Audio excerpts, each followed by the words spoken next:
Hello Marine Biology class, and today I will be demonstrating two ways that have been used to remove salt from salt water. So in this pitcher we have our water, in this cup we have our salt. So let's just take some salt and put it in our water. Stir it so that the salt molecules dissolve into the water, or I should say the salt crystals. So right now it's really salty. It's not good at all. Well, we are going to remove that salt. That salt from that water. Okay. So, there's that. And we are going to boil this water to get steam. And we are going to attempt to collect that steam through collecting the condensation. So take that, put it on here, just like that.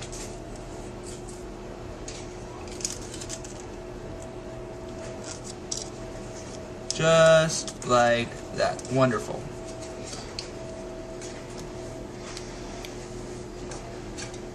So, that's that. The technology at work here, yes, I did invent this. Did not invent the concept because it's been used for hundreds of years, but I did invent this particular device, and it is called a distiller. And it's going to distill and concentrate the salt water, and the steam from that is going to go up here, collect, run down into here, and be in the form of pure water. Probably among the purest waters you've ever had. So let's just power this up. Come on now. There we go. We're just gonna have to heat this up. Get some steam going on.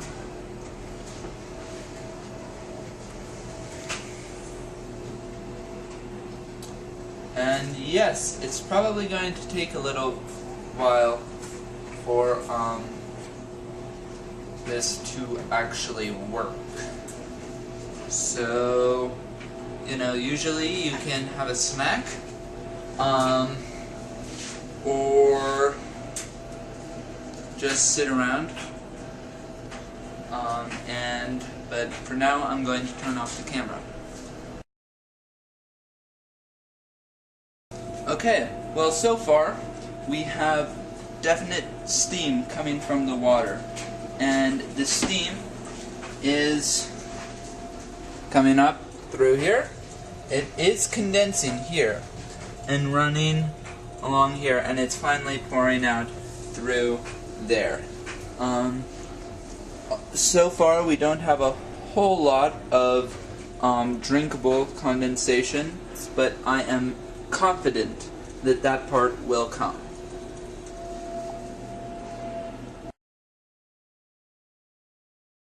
Alright, well, that is about a half hour of my life I will never get back again. But, we've proceeded with the experiment. So here we have massive condensation and steam. Here we have some water. And then here we've got the water that dripped out. So right now everything is really hot. So we're going to turn off the steam and get a hot pad real fast. So we're also going to need flathead screwdriver to get that hose off of there.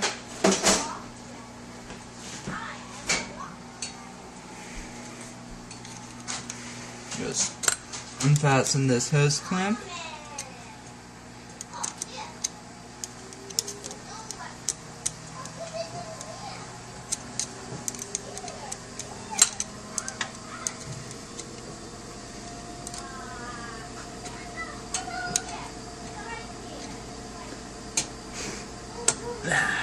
Alright, there's that.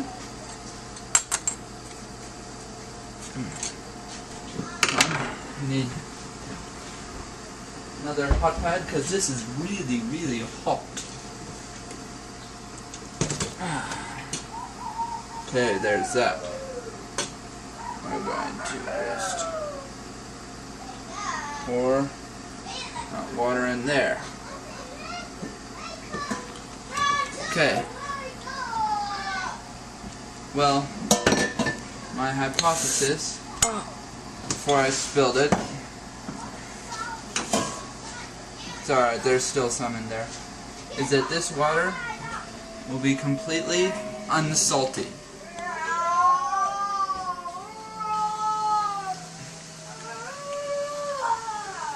It's pretty much the purest water I've ever experienced in my life. And so, you know, it's just incredible. But that much water took about a half hour to get from this mess. Let me show you what's left over on the inside.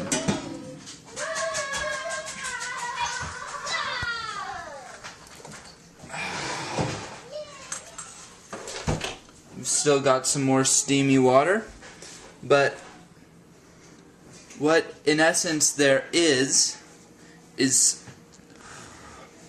I'll taste test that in a minute. But here we've got some we've got a little pressure valve that released excess water when too much pressure from the steam built up. And what's left all down the side is just pure salt from the water evaporating, the hot water pouring through here, and then the water part evaporating, leaving behind this nasty salt. But it still is very fine, pure salt. So, you know, that is why this whole mess works, it's because the salt does not evaporate with the water.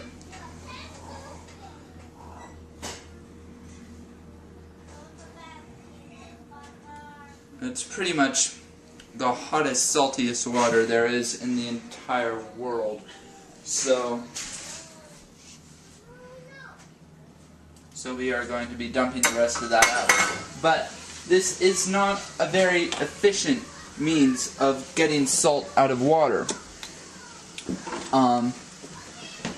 Because, you know, as you know, it took about a half hour to get that much water, and half of that much water spilled all over the counter while I was disentangling the netting. So, what people have invented is something like this. And in order to explain what this is, I need to explain how salt water gets into, how salt pretty much gets into water.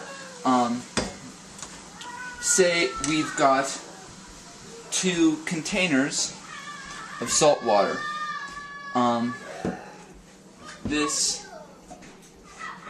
Alright, I don't have a second container, but say this is salt water, and say I poured this salt water into some fresh water.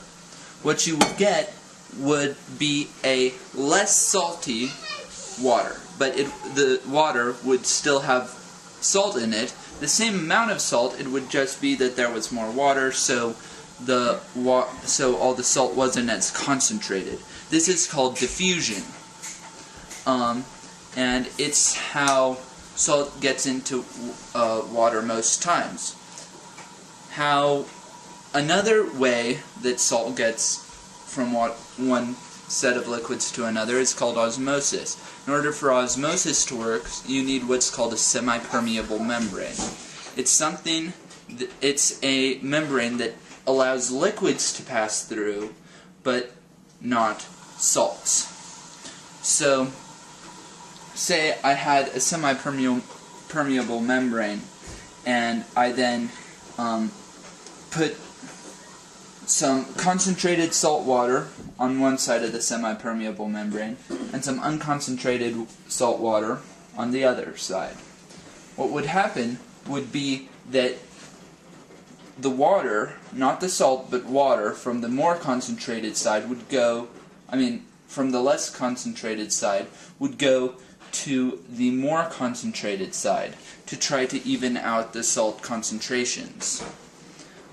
This creates This creates a certain amount of pressure to get that water. When that amount of pressure is exceeded, you can actually do what's called reverse osmosis. Right now, I'm going to start pumping water through a semi-permeable salt water through a semi-permeable membrane with much more pressure than is provided by that osmosis. So what I'm doing in essence is called reverse osmosis, which is a very efficient way of getting the salt out of this water.